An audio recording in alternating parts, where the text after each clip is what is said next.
Sainte Élisabeth de la Trinité, 1880-1906.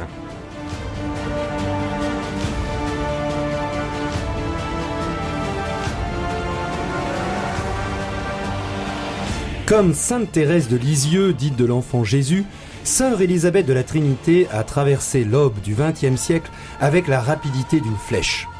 Fille et petite-fille de militaires, Élisabeth Catté naît à Bourges en juillet 1880. Un amour passionné de Dieu fascine la jeune Élisabeth depuis sa plus tendre enfance. Dotée d'une grande sensibilité artistique, elle obtient le premier prix de piano du Conservatoire de Dijon à 13 ans. Après 20 années passées dans le monde, elle entre au Carmel de Dijon, enivrée de Dieu. Elle y meurt 6 années plus tard, en 1906, à l'âge de 26 ans, alors qu'elle a atteint sa pleine maturité spirituelle. Dans ce premier épisode de votre émission Pèlerin de Dieu sur les pas de Sainte Élisabeth de la Trinité, canonisée par le pape François le 16 octobre 2016, nous vous invitons à découvrir ses origines familiales, sa jeunesse et son adolescence, jusqu'à son entrée au Carmel de Dijon, longtemps retardée à l'âge de 21 ans. Pèlerin de Dieu avec Franck Bétoir et le père Jean-Baptiste Masson sur RCF Nord-de-France.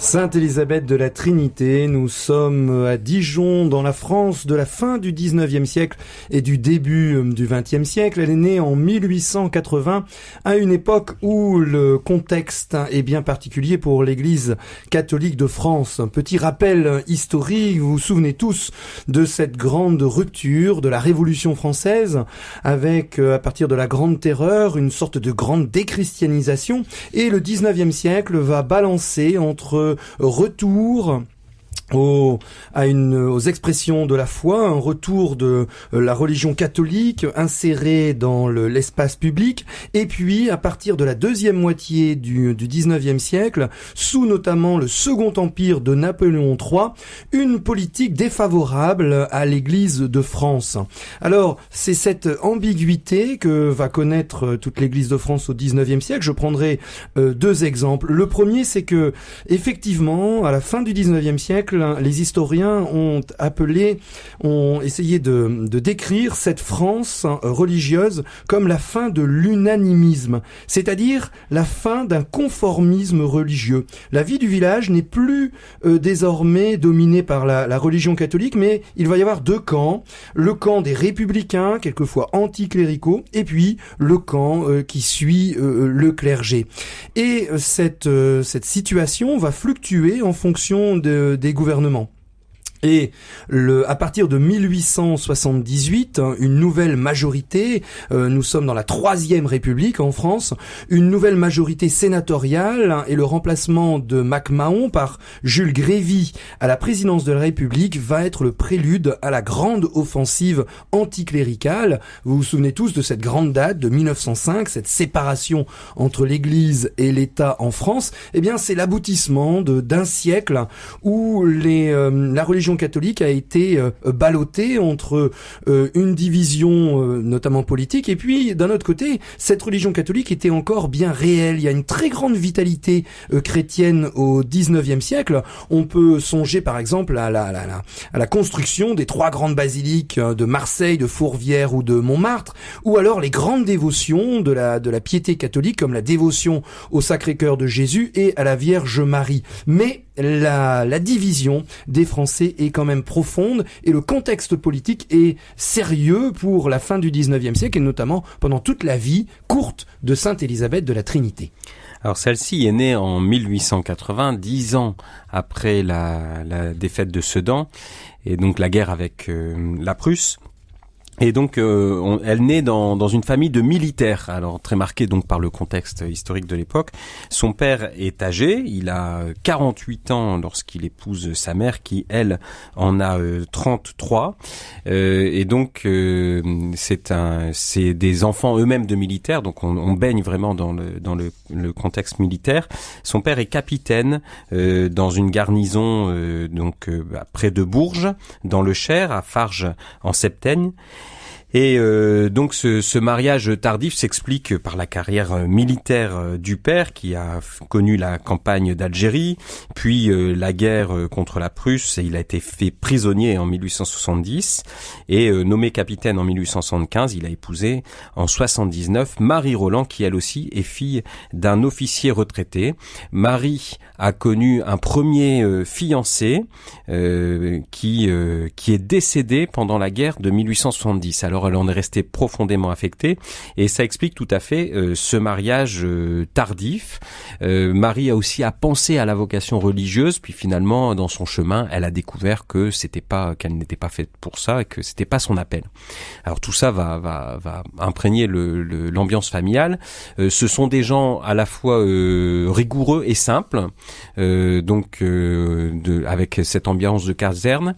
La naissance de cet enfant qui naît d'un couple âgé, très âgé pour l'époque, donc un père de 48 ans, rappelons-le, et une mère de 37 ans, cette naissance se passe très mal. L'accouchement est très difficile. L'enfant, on pense, va mourir à la naissance, ou ce sera une mort-née. Et donc, on se prépare déjà à l'accouchement. Il y a que à cette mort, en espérant sauver au moins la mère. L'aumônier est là, est prêt, et finalement, seule Marie croit à la vie de son enfant, qui naît dans la plus grande douleur, et cet enfant vit et se révèle tout de suite un petit bout de caractère très fort. Oui, alors cette maman d'Élisabeth, Madame Catté, a une foi quand même très très importante, puisque il n'y avait pas vraiment de médecine à cette époque-là. Vous imaginez, on est à la fin du 19e siècle, l'Institut Pasteur, c'est juste quelques années, 30-40 ans avant, donc les conditions matérielles sont quand même très difficiles, et au moment où tout se joue, elle demande tout de suite de célébrer une Eucharistie pour l'accouchement. On célèbre la messe, on célèbre l'Eucharistie, et tout se passe magnifiquement. Et on va la baptiser très rapidement, et son jour de baptême, c'est très important pour Sainte Élisabeth de la Trinité. Toute sa vie, elle va se souvenir de la date de son baptême. On a conservé notamment une lettre, la lettre 234, où elle dit, c'est Sœur Élisabeth de la Trinité qui parle, c'est demain la fête de Sainte Marie-Madeleine, celle dont la vérité a dit elle a beaucoup aimé. C'est aussi fête pour mon âme, car je célèbre l'anniversaire de mon baptême. Et donc le 22 juillet, Marie-Élisabeth Joséphine est baptisée dans la chapelle du camp militaire, et ça tombe un dimanche en plus pour sa naissance, pour le baptême. D'ailleurs, dans ses écrits, elle va prolonger cette force du sacrement du baptême, puisque lors du baptême, on est plongé dans la Trinité, la Sainte Trinité.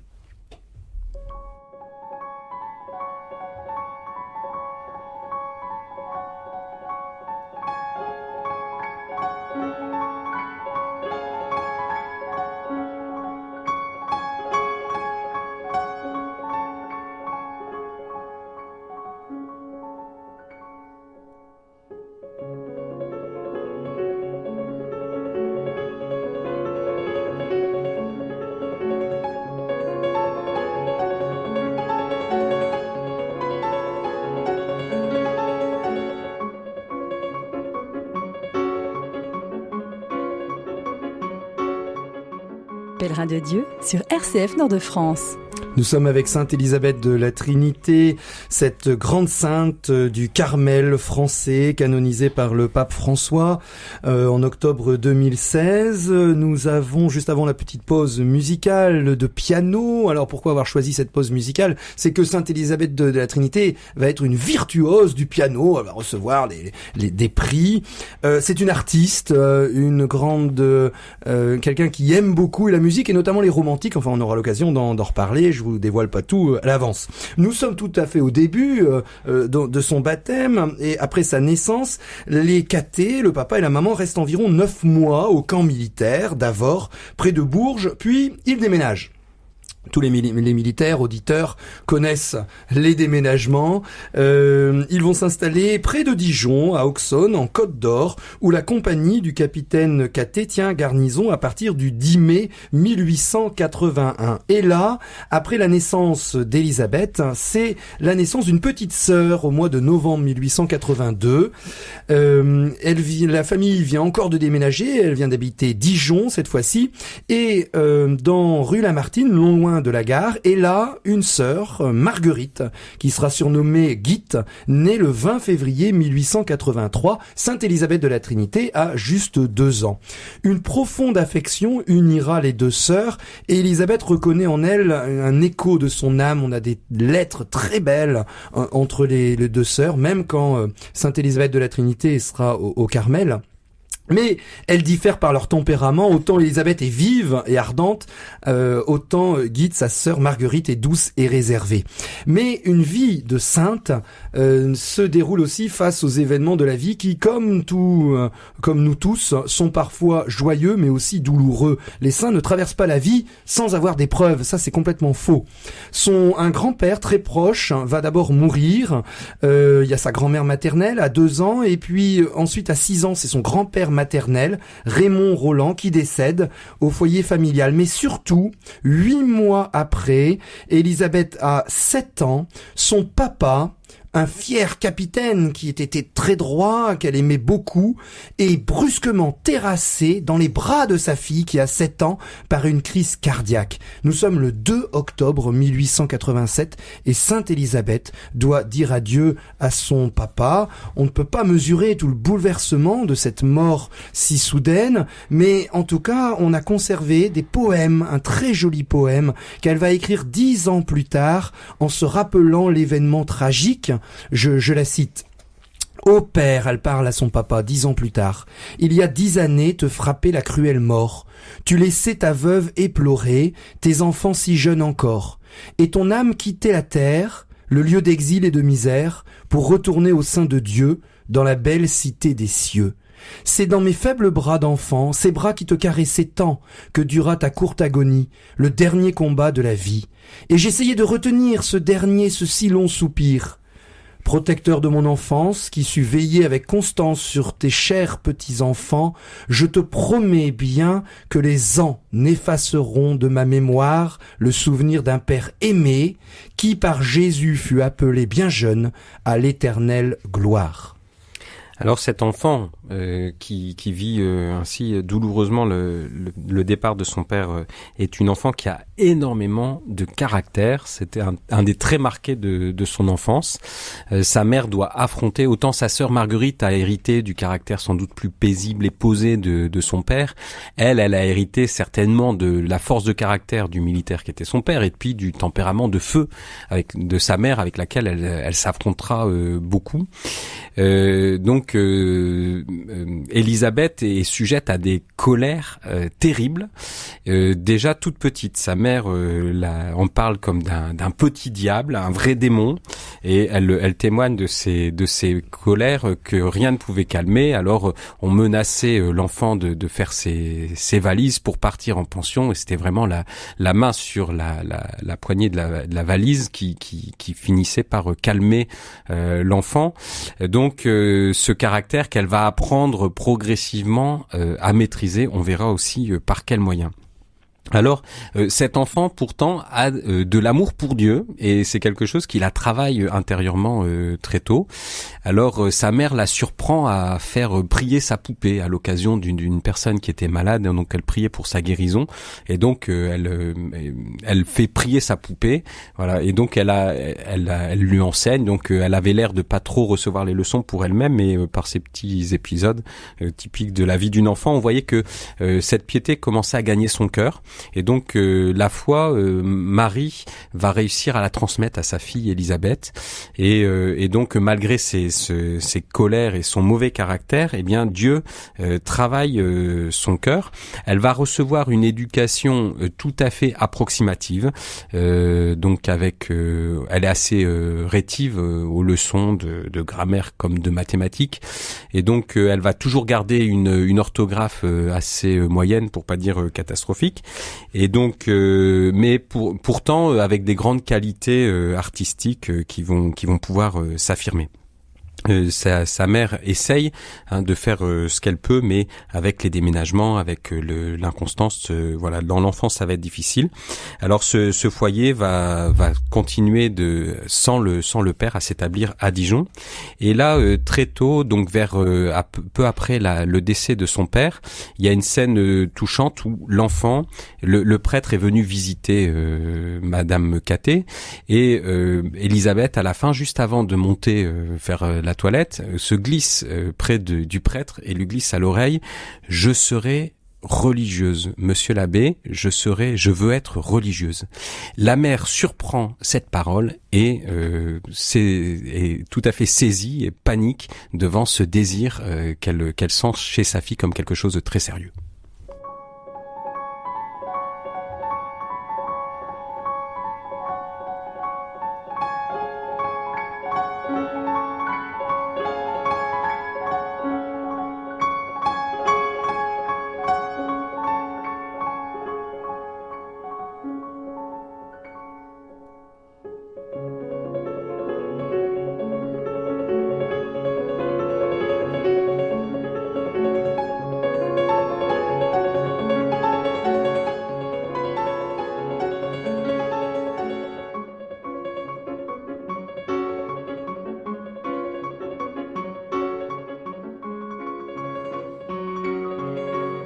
Pèlerin de Dieu avec Franck Bétoir et le Père Jean-Baptiste Masson sur RCF Nord-de-France. Nous sommes avec Sainte Élisabeth de la Trinité, nouvelle sainte du Carmel de Dijon. Nous suivons pas à pas son enfance, la perte de son papa à 7 ans.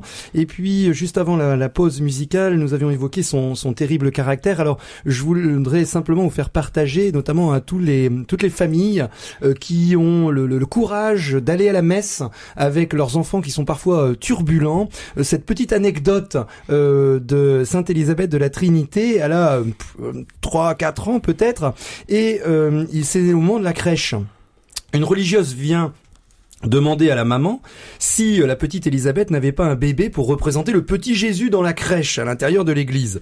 Il devait être habillé avec une robe remplie d'étoiles dorées et méconnaissable aux yeux de l'enfant. Alors la maman donne le bébé qu'elle aimait beaucoup. Élisabeth aimait beaucoup ce bébé. Sans lui dire, la maman donne le bébé. Le jour de la bénédiction des enfants, c'est la maman qui parle, j'amenais la petite Élisabeth à la cérémonie, les chaises des parents étaient au premier rang de l'église, et la crèche dans le chœur, et l'enfant Sainte Élisabeth est d'abord distraite par les personnes qui arrivent. Mais lorsque le curé, du haut de la chaire, annonça la bénédiction, Élisabeth jeta un regard sur la crèche, reconnut sa poupée, et dans un transport de colère, les yeux furieux, s'écria « Méchant curé, rendez-moi ma Jeannette !» Sa bonne fut obligée de l'emporter au milieu de l'hilarité générale. Et ça va donner une sainte. Et une très grande sainte. Et on avait évoqué alors cette vocation qui est très précoce. Et face à cette énergie, ce caractère, les sacrements vont avoir un rôle majeur. Elle va se confesser pour la première fois à 7 ans, et à partir de là, la confession, la messe va jouer comme une sorte va aplanir ce grand caractère en lui gardant sa force, mais en le guidant d'une façon tout à fait prodigieuse. Elle va donc se promettre, on a ces lettres où elle dit à sa maman, elle lui donne des lettres en disant « Je vais devenir une petite fille douce, patiente, obéissante et appliquée ». Et elle s'attache, elle reconnaît grâce à cet appui spirituel qu'elle veut vraiment faire plaisir à sa maman. Et lorsque elle va faire c'est sa première confession à 7 ans. Elle a sa vocation religieuse à 8 ans. C'est ce que vous aviez évoqué avec, ils étaient en voyage dans le sud de la France. Il y avait le chanoine Angle qui va avoir un rôle majeur, qui va la suivre pendant toute sa vie. C'est très important d'avoir un prêtre qui vous suit et qui vous connaît depuis votre enfance. C'est une chance incroyable, ça. Et Élisabeth de la Trinité, elle ne serait jamais devenue Élisabeth de la Trinité sans ce prêtre qui l'a guidée tout au long de sa vie. Et la maman, lorsqu'elle entend sa fille, alors il faut bien imaginer, lorsque sa fille glisse à l'oreille de ce prêtre de la famille qu'elle veut devenir religieuse, elle répond, qu'est-ce qu'elle dit, la petite folle? Alors, c'est difficile quand on a un enfant qui veut devenir prêtre ou qui veut rentrer dans les ordres. Tous les parents peuvent se poser la question, comment allons-nous réagir? Donc il y a le premier, c'est cette séparation. Et alors là, vous imaginez au Carmel, c'est-à-dire la fermeture complète, on voit plus son enfant. Donc effectivement, il y a cette première question. Mais là, la situation était encore plus compliquée parce que le père n'était plus là. La maman n'avait plus que ses 2 filles, et c'était sa fille aînée. Et évidemment, elle va tout faire pour freiner. Première confession à 7 ans. À 8 ans, elle a cette vocation religieuse qui est réelle. Le chanoine l'a pris vraiment au sérieux. En l'encourageant, en disant, mais oui, tu seras religieuse, si Dieu le veut. Et première communion et confirmation à 8 ans et 10 ans, où là, elle va rentrer dans le mystère eucharistique d'une façon incroyable. Alors que sa mère ne savait plus quoi inventer comme punition, il y a cette rencontre très forte avec Jésus, où elle écrit la lettre que vous avez citée à sa mère. Elle dit, comme j'espère que j'aurai bientôt le bonheur de faire ma première communion, je serai encore plus sage. Alors on connaît les bonnes résolutions des enfants, mais ce qui est extraordinaire, c'est qu'avec Élisabeth de la Trinité, il se passe vraiment quelque chose. Il y a un changement dans son comportement. Le petit diable arrive à se dominer et elle acquiert une certaine douceur. Elle arrive à être obéissante. Alors on devine encore les combats intérieurs très forts qu'elle peut livrer, mais elle arrive à maîtriser son caractère progressivement. Et donc elle va commencer, alors elle est très douée en piano, elle suit des cours des études musicales qui pose une petite difficulté, c'est la disproportion entre son talent musical et artistique et sa sensibilité et la médiocrité de son niveau scolaire pour les autres domaines des sciences. Mais bon, ça pose pas trop de problèmes. Alors on est à Dijon, c'est quand même un foyer culturel assez connu en France à l'époque, où la vie artistique et musicale est vraiment importante et mobilise les foules. Et le talent d'Élisabeth devient connu. Elle emporte un premier prix de conservatoire, un prix d'excellence. Donc elle va avoir le 2e prix parce que on a voulu réserver le premier prix à une personne un petit peu plus, l'enfant d'une personne plus en vue, ce qui va susciter l'indignation. Les gens prennent parti pour Élisabeth et elle gagne ce second prix avec le morceau de Liszt, la 2e rhapsodie hongroise, que vous entendez dans la pause musicale de cette émission, tout à fait virtuose. Et dans on lui demande le secret de son jeu de piano et elle le vit comme un temps avec Dieu. Alors elle aime beaucoup les romantiques de l'époque, mais lorsque elle joue au piano, elle pense plus à la technique, elle pense plus au public, mais elle le vit comme une expérience spirituelle aussi, où elle joue pour Dieu, et ce qui lui donne une grande sensibilité, une grande liberté dans son jeu, et qui conquiert largement le public dijonnais. Elle a 10 ans lorsqu'elle fait sa première communion et elle a un lien particulier l'après-midi du 19 avril où elle reçoit pour la première fois le vrai corps de Jésus lors de sa première communion.